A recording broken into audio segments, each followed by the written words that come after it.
আসসালামু আলাইকুম। ক্লাস 7 এর ইতিহাসের ক্লাসে আজ তোমাদের আজকের ভারত নিয়ে আলোচনা করব।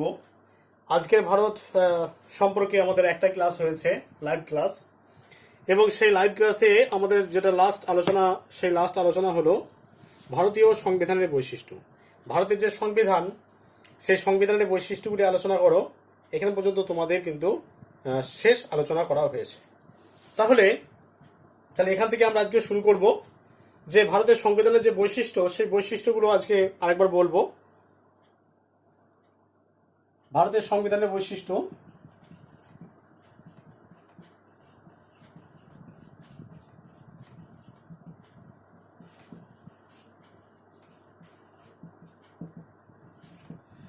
দেখো, ভারতের সংবিধানের বৈশিষ্ট্য, ভারতের যে সংবিধান, সেই সংবিধান হলো পৃথিবীর সর্ববৃহৎ লিখিত সংবিধান। পৃথিবীতে যত দেশ আছে, ভারতের মতো লিখিত বৃহৎ সংবিধান আর কোনো দেশে নেই। ঠিক আছে, এটা হচ্ছে 1 নম্বর পয়েন্ট। তাহলে ভারতের সংবিধান হচ্ছে সারা পৃথিবীর মধ্যে সবচেয়ে বৃহৎ লিখিত সংবিধান। 2 নম্বর, ভারতের সংবিধানে 450টি ধারা, অসংখ্য উপধারা এবং 12টি তফসিল আছে। ভারতের যে সংবিধান, সেই সংবিধানে 450টি ধারা, অসংখ্য উপধারা এবং 12টি তফসিল আছে। 3 নম্বর বৈশিষ্ট্য হচ্ছে যে ভারতের সংবিধান পরিবর্তনযোগ্য। ঠিক আছে, ভারতের সংবিধানে যদি কোনো বিষয় কার্যকরী না হয় বা সময় উপযোগী না হয়, তাহলে সেটাকে বিল পাস করে সেই আইনটাকে বাতিল করা যায়। ঠিক আছে, ভারতের যে সংবিধানের যে ধারা, সেই ধারা যদি যুগোপযোগী না হয়, তাহলে কি করা হয় না, সেটাকে যুগোপযোগী করার জন্য বা সময়ের সঙ্গে তাল মিলিয়ে সেটাকে কিন্তু পরিবর্তন করা যায়। অর্থাৎ ভারতের সংবিধান কিন্তু পরিবর্তনযোগ্য। 4 নম্বর হচ্ছে যে ভারতের সংবিধান সাধারণ মানুষের সম্পত্তির অধিকার এবং ধর্ম পালনের অধিকার এবং নিরাপত্তার অধিকার দান করে। তাহলে ভারতের সাধারণ মানুষ যাতে সুখে শান্তিতে বসবাস করতে পারে, ঠিক আছে, সুখে শান্তিতে বসবাস করতে পারে, নিজে ধর্ম পালন করতে পারে, নিজের সম্পত্তি যাতে রক্ষা করতে পারে, তার জন্য কিন্তু ভারতীয় সংবিধান কি করেছে না, নিরাপত্তা দান করেছে। আর 5 নম্বর বৈশিষ্ট্য হচ্ছে ভারতের সংবিধানের একটি প্রস্তাবনা আছে, প্রিয়াম্বল। প্রস্তাবনা তোমরা দেখবে বইয়ের প্রথমেই দেওয়া আছে, ভারতের সংবিধানের প্রস্তাবনা দেওয়া আছে, সমস্ত বই দেওয়া থাকে। আমরা ভারতের জনগণ ভারতকে সার্বভৌম, সমাজতান্ত্রিক, ধর্মনিরপেক্ষ, গণতান্ত্রিক প্রজাতন্ত্র রূপে প্রতিষ্ঠা করতে বদ্ধপরিকর। এরকম একটা জিনিস কিন্তু তোমাদের টেক্সট বইয়ের সামনে কিন্তু দেওয়া থাকে, যেটাকে বলা হয় ভারতের সংবিধানের প্রস্তাবনা বা প্রিয়াম্বল। ঠিক আছে, ভারতের সংবিধানের প্রস্তাবনা বা প্রিয়াম্বল বলা হয় এটাকে। এবং এটা প্রায় যে বই, সেই বইয়ের সামনে কিন্তু তোমাদের দেওয়া থাকে। ঠিক আছে, এটাকে প্রস্তাবনা বা প্রিয়াম্বল বলা হয়। আমরা ভারতের জনগণ ভারতকে সার্বভৌম, সমাজতান্ত্রিক, ধর্মনিরপেক্ষ প্রজাতন্ত্র হিসেবে প্রতিষ্ঠা করতে বদ্ধপরিকর। এরকম একটা কিন্তু জিনিস তোমাদের বইয়ের সামনে দেওয়া থাকে। এই হলো ভারতের সংবিধানের বৈশিষ্ট্য। এরপর আছে, দেখো, ভোট হওয়া বলে একটা জিনিস আছে, ভোট হওয়া। তাহলে ভারতের সংবিধান প্রস্তাবনায় বলা আছে, আমরা ভারতের জনগণ ভারতকে একটি সার্বভৌম, সমাজতান্ত্রিক, ধর্মনিরপেক্ষ, গণতান্ত্রিক সাধারণতন্ত্র রূপে গড়ে তুলতে সত্যনিষ্ঠার সঙ্গে শপথ করছি এবং তার সকল নাগরিক যাতে সামাজিক, অর্থনৈতিক ও রাজনৈতিক ন্যায় বিচার, চিন্তা, মত প্রকাশ, বিশ্বাস, ধর্ম এবং উপাসনার স্বাধীনতা, সামাজিক প্রতিষ্ঠা অর্জন ও সুযোগের সমতা প্রতিষ্ঠা করতে পারে এবং তাদের সকলের মধ্যে ব্যক্তি সম্ভ্রম ও জাতীয় ঐক্য এবং সংহতি সুনিশ্চিত করে সৌভ্রাতৃত্ব গড়ে তুলতে আমাদের গণপরিষদে আজ 1949 সালে 26শে নভেম্বর এত দ্বারা এই সংবিধান গ্রহণ করছি, বিধিবদ্ধ করছি এবং নিজেদের অর্পণ করছি। এটাকে বলছে ভারতের সংবিধানের প্রিয়াম্বল বা প্রস্তাবনা। সমস্ত টেক্সট বইয়ের সামনে এটা দেওয়া থাকে। তাহলে ভারতের সংবিধানের কিন্তু একটা প্রস্তাবনা বা প্রিয়াম্বল আছে। এই ভারতের সংবিধানের প্রস্তাবনা বা প্রিয়াম্বলকে বলা হয় ভারতীয় সংবিধানের আত্মা বা মগজ। ঠিক আছে, ভারতীয় সংবিধানের যে প্রস্তাবনা বা প্রিয়াম্বল, সেই প্রস্তাবনাকে বলা হয় ভারতের সংবিধানের আত্মা বা মগজ। নেক্সট আছে তোমাদের টেক্সট বইয়ে ভোট হওয়া কাকে বলে।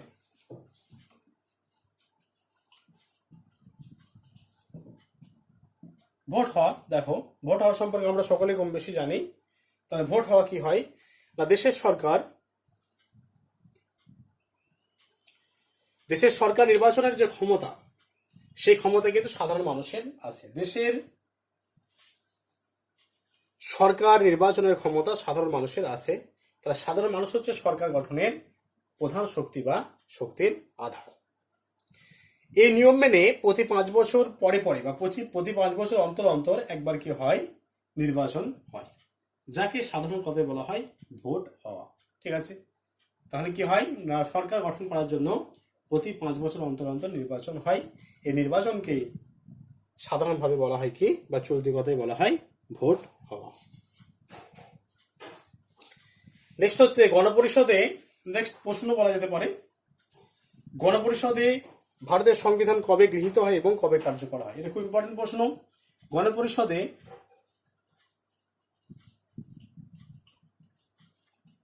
গণপরিষদে ভারতের সংবিধান কবে গৃহীত হয়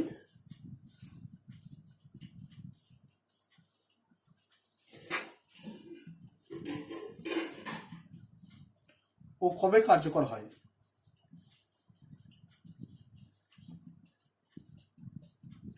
গণপরিষদে ভারতের সংবিধান কবে গৃহীত হয় ও কবে কার্যকর হয়। তাহলে গণপরিষদে ভারতের সংবিধান কবে গৃহীত হয়, 1949 সালের 26শে নভেম্বর।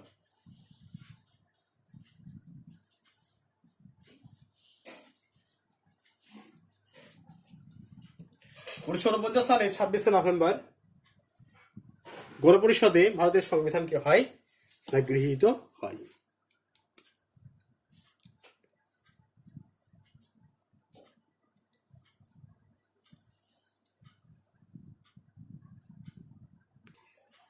তাহলে 1949 খ্রিস্টাব্দে 26শে নভেম্বর এই গণপরিষদে ভারতের সংবিধান গৃহীত হয় এবং 1950 খ্রিস্টাব্দের 26শে জানুয়ারি কার্যকর হয়।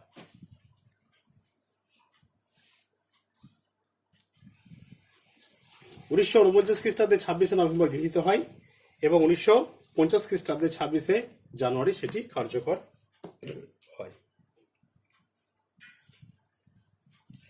এরপর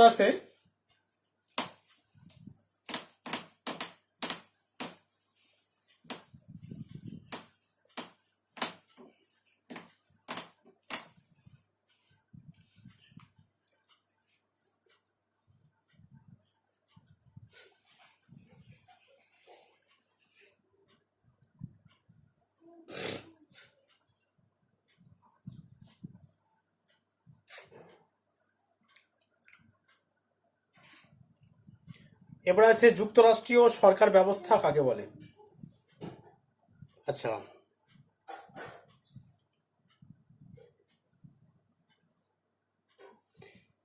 কেন্দ্রীয় সরকার ও রাজ্য সরকারকে কারা নির্বাচন করে। নেক্সট প্রশ্ন আছে, দেখো কেন্দ্রীয় সরকার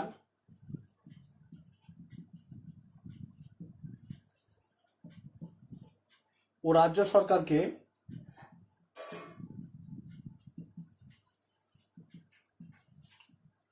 কারা নির্বাচন করে।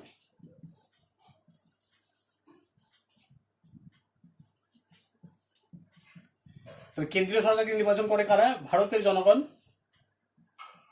কেন্দ্রীয় সরকারকে নির্বাচন করে সারা ভারতের জনগণ। আর রাজ্য সরকারকে কারা নির্বাচন করে, রাজ্য সরকারকে নির্বাচন করে রাজ্যের জনগণ।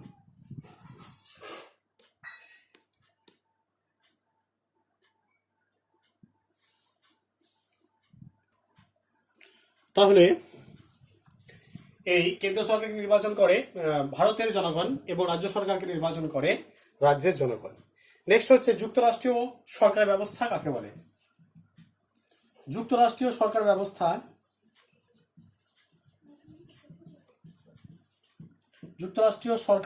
কাকে বলে।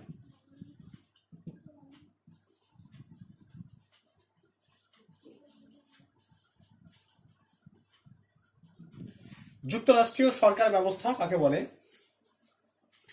দেখো, যে দেশের শাসন ব্যবস্থায় কেন্দ্রীয় সরকার এবং রাজ্য সরকার এই দুই সরকারের মধ্যে ক্ষমতা স্বীকার করা হয়। ঠিক আছে, তাহলে যে দেশের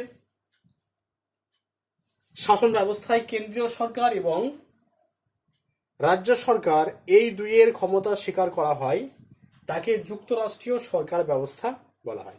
তাহলে আমাদের ভারতবর্ষে কি হয় না, কেন্দ্রীয় সরকারের সঙ্গে সঙ্গে রাজ্য সরকার এই দুই সরকারের কিন্তু ক্ষমতাকে এখানে স্বীকার করা হয়। কোনো কোনো বিষয় আছে যেটা কেন্দ্র সরকারের অধীন, আবার কিছু বিষয় আছে সেটা রাজ্য সরকারের অধীন। আবার কিছু আছে যুগ্ম বিষয়, যেমন শিক্ষা কেন্দ্র সরকার এবং রাজ্য সরকার উভয়েরই, যেটাকে যুগ্ম বিভাগ বলা হয়, যুগ্ম। তাহলে এরকম যে দেশে কেন্দ্র সরকারের পাশাপাশি রাজ্য সরকারের ক্ষমতাকে স্বীকার করা হয় তাকে যুক্তরাষ্ট্রীয় সরকার ব্যবস্থা বলে। তাহলে ভারতবর্ষের ক্ষেত্রে আমরা দেখেছি যে ভারতবর্ষের ক্ষেত্রে কেন্দ্র সরকারের পাশাপাশি রাজ্য সরকারের কিন্তু ক্ষমতা স্বীকার করা হয়। এই কারণের জন্য ভারতবর্ষকে যুক্তরাষ্ট্রীয় সরকার ব্যবস্থা বলে।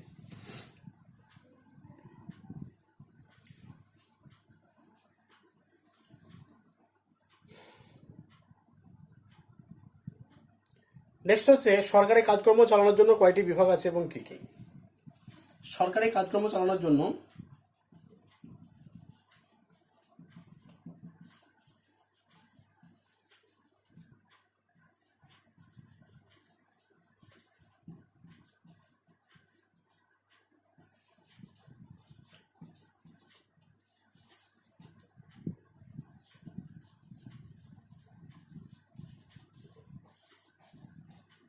সরকারি কাজকর্ম চালানোর জন্য কয়টি বিভাগ আছে ও কি কি। সরকারি কাজকর্ম চালানোর জন্য 3টি বিভাগ আছে। কি কি বিভাগ? একটা হচ্ছে আইন বিভাগ, বিচার বিভাগ এবং শাসন বিভাগ। আইন বিভাগ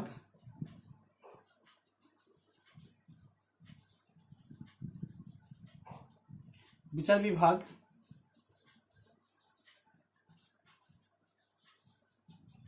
আর হচ্ছে শাসন বিভাগ।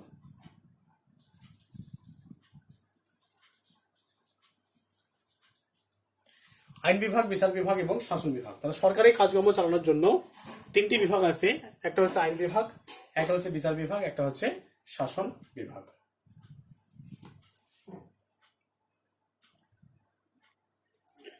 নেক্সট, আমাদের দেশের সরকার কি কি কাজ করে।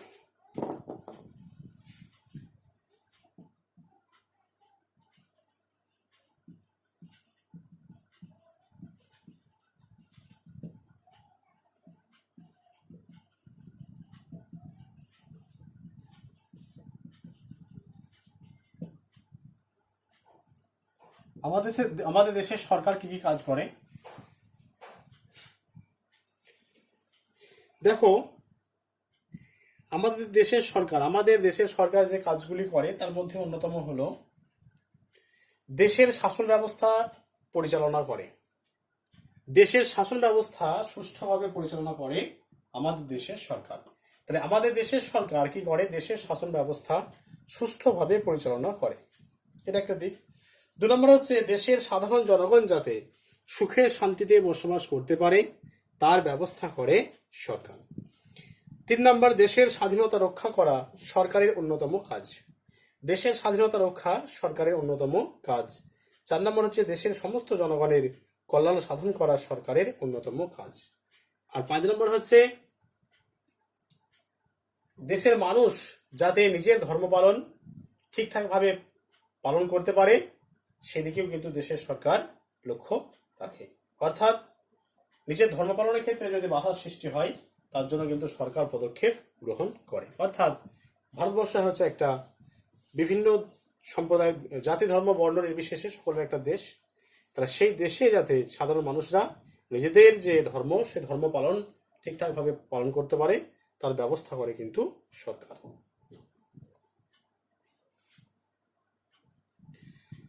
এবার আছে ক্ষমতা স্বতন্ত্রীকরণ নীতি কি। এরকম ইম্পর্টেন্ট প্রশ্ন।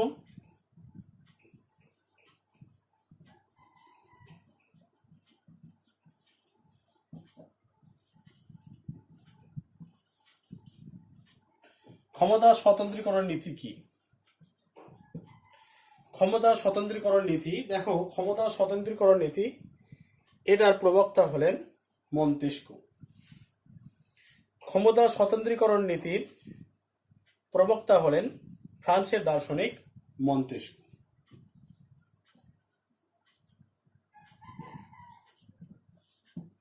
এই মন্তেস্কু হচ্ছেন এই ক্ষমতা স্বতন্ত্রীকরণ নীতির প্রবক্তা। তাহলে এই ক্ষমতা স্বতন্ত্রীকরণ নীতি কি না,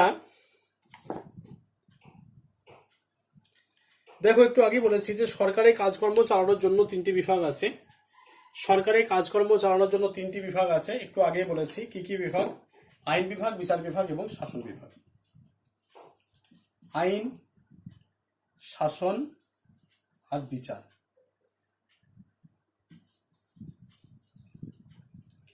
ঠিক আছে, তাহলে আইন বিভাগ, বিচার বিভাগ আর শাসন বিভাগ।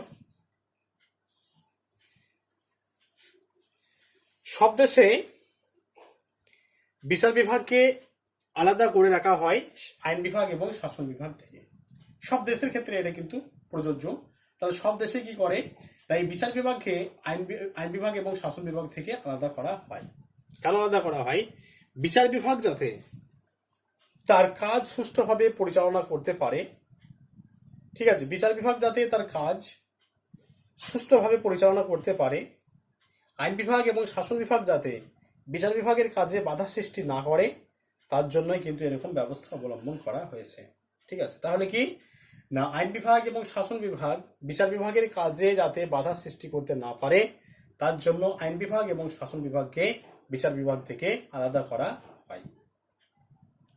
এই নীতি ক্ষমতা স্বতন্ত্রীকরণ নীতি নামে পরিচিত এবং এই নীতির প্রবক্তা হলেন ফরাসি দার্শনিক মন্তেস্কু। ঠিক আছে, ফরাসি দার্শনিক মন্তেস্কু এই ক্ষমতা স্বতন্ত্রীকরণ নীতির প্রবক্তা। ঠিক আছে, তাহলে আইন বিভাগ এবং শাসন বিভাগ যাতে বিচার বিভাগের কাজে বাধা সৃষ্টি করতে না পারে, তার জন্য বিচার বিভাগকে আইন বিভাগ এবং শাসন বিভাগ থেকে আলাদা করা হয়। এই নীতি ক্ষমতা স্বতন্ত্রীকরণ নীতি নামে পরিচিত এবং এর প্রবক্তা হলেন মন্তেস্কু। দেখো তাহলে আজকে কি কি প্রশ্ন আলোচনা করা হলো একবার বলে দিই। ভারতের সংবিধানের বৈশিষ্ট্য,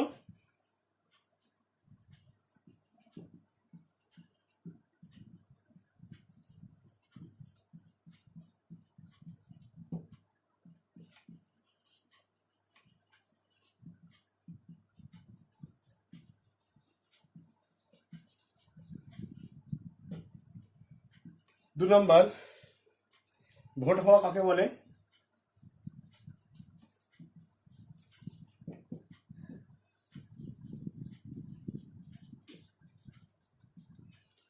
তিন নম্বর গণপরিষদে ভারতের সংবিধান কবে গৃহীত হয়, কবে কার্যকর হয়?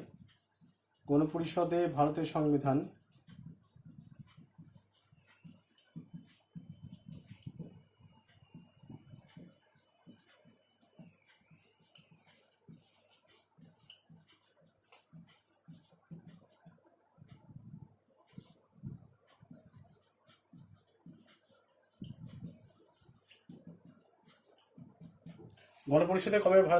গণপরিষদে ভারতের সংবিধান কবে গৃহীত ও কবে কার্যকর হয়?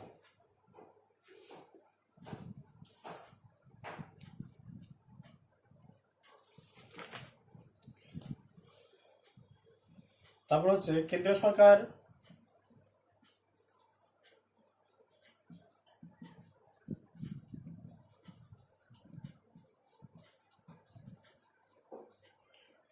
ও রাজ্য সরকারকে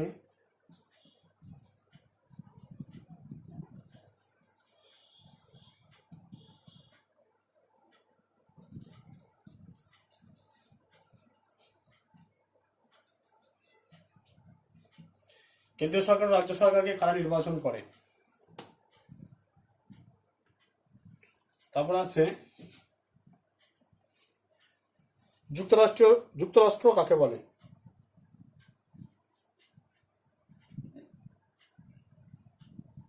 যুক্তরাষ্ট্র কাকে বলে?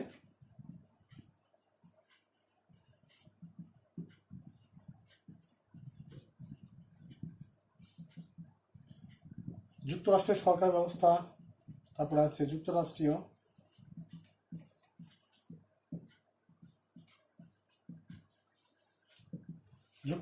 সরকার ব্যবস্থা কাকে বলে?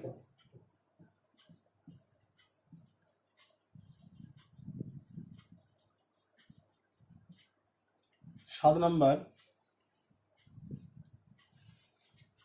সরকারি কাজকর্ম চালানোর জন্য কয়টি বিভাগ আছে ও কি কি? সরকারি কাজকর্ম চালানোর জন্য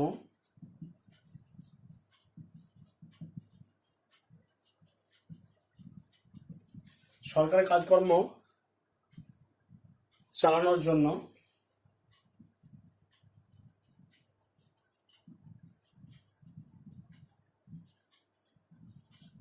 কয়টি বিভাগ আছে ও কি কি?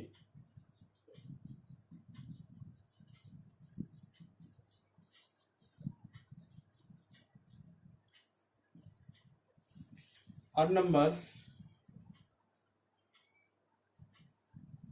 আমাদের দেশের সরকার কি কি কাজ করে?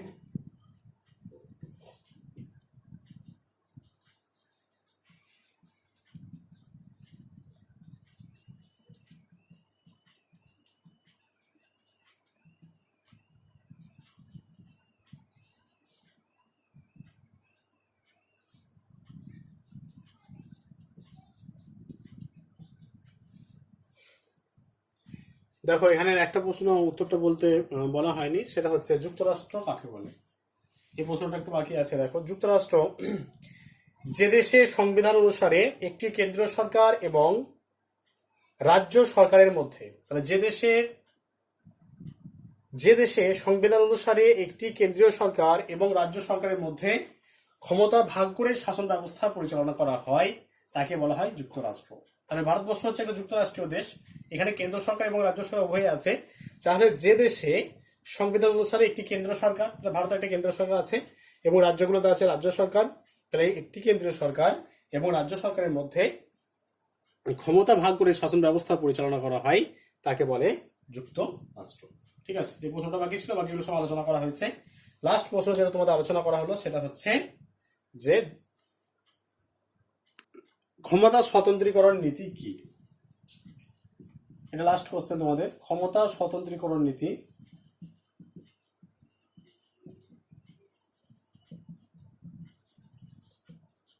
ক্ষমতা স্বতন্ত্রীকরণ নীতি কি? এর প্রবক্তা কে? এর প্রথম প্রবক্তা কে ছিলেন?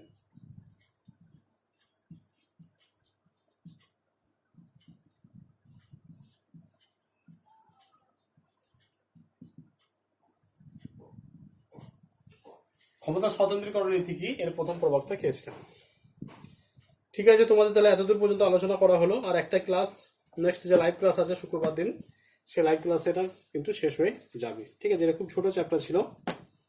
তোমাদের সিলেবাস দেওয়া হয়েছে 4th সারপ্রাইজ টেস্টের, যেটা হচ্ছে মুঘল সাম্রাজ্যের সংকট। ঠিক আছে, একটাই অধ্যায় দেওয়া হয়েছে মুঘল সাম্রাজ্যের সংকটের প্রশ্ন আমি আলোচনা করে দিচ্ছি, সমস্ত প্রশ্ন, এবং প্রশ্নের সঙ্গে সঙ্গে উত্তরও আলোচনা করে দেওয়া আছে। উত্তরের জন্য একটা আলাদা ভিডিও আছে, যদি কেউ কারোর সংগ্রহে সে ভিডিওটা না থাকে তাহলে ভিডিওটা একবার দেখে নেবে। ঠিক আছে, সমস্ত প্রশ্ন উত্তর কিন্তু একটা ক্লাসের মধ্যেই আলোচনা করা আছে। ঠিক আছে, আজকে যেগুলো আলোচনা করা হলো ভালো করে সবাই ভিডিওটা দেখবে। কিছু বুঝতে অসুবিধা হলে আমাকে হোয়াটসঅ্যাপে মেসেজ করবে। ঠিক আছে।